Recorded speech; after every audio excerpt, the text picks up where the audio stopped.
In the cradle of Sequoia Valley, where sunlight dripped through ancient redwoods and wind whispered tales of forgotten journeys, lived Eagle, a young eaglet with a yearning etched in his amber eyes.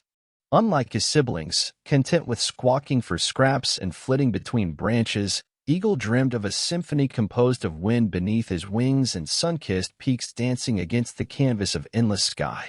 Yet, fear, a tenacious shadow, clung to him, woven from whispers of treacherous thermals and lurking talents. One dawn, as Eagle perched on a branch, his gaze piercing the misty veil that cloaked the distant mountains, a silhouette carved across the rising sun captured his breath.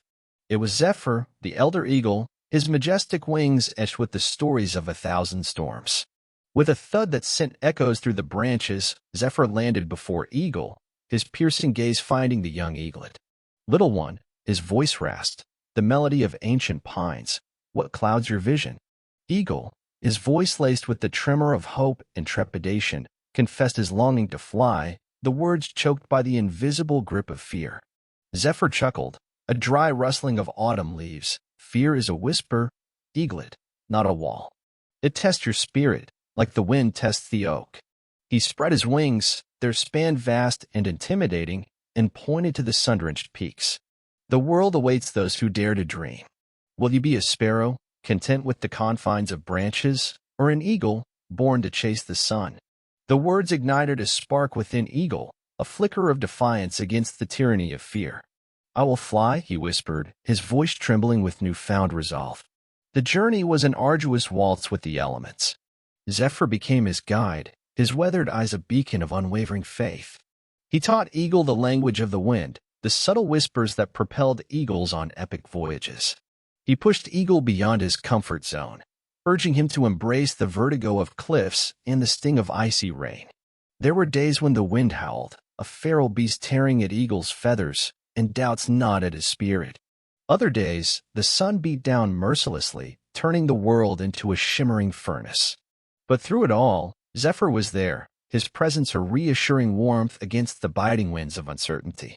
One dawn, perched on the dizzying edge of a wind-battered crag, Zephyr's eyes met Eagle's. "Today, eaglet," he said, his voice echoing with quiet confidence, "you fly alone." The ground, a dizzying mosaic of greens and browns, seemed miles away.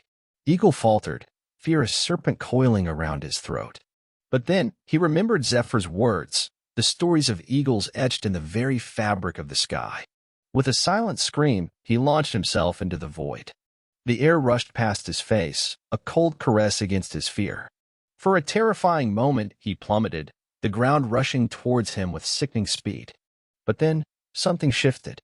Instinctively, he adjusted his wings, feeling the wind lift him, a silent symphony of power and grace. He soared, a speck against the endless blue, the world spread out beneath him like a painted tapestry. Tears welled up in his eyes, not of fear, but of exhilaration. He was an eagle, finally dancing on the edge of the storm, the sun warming his back as he dipped and soared through the vastness of the sky.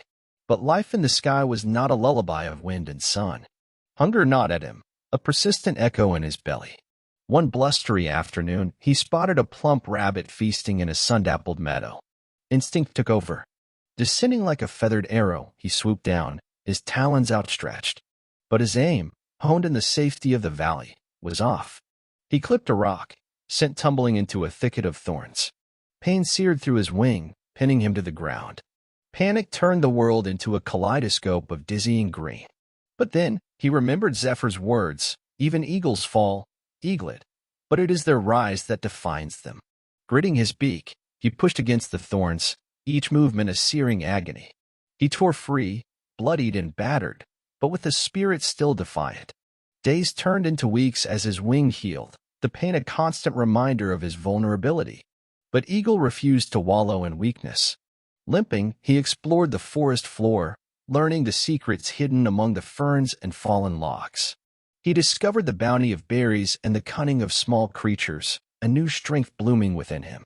When his wing finally healed, it bore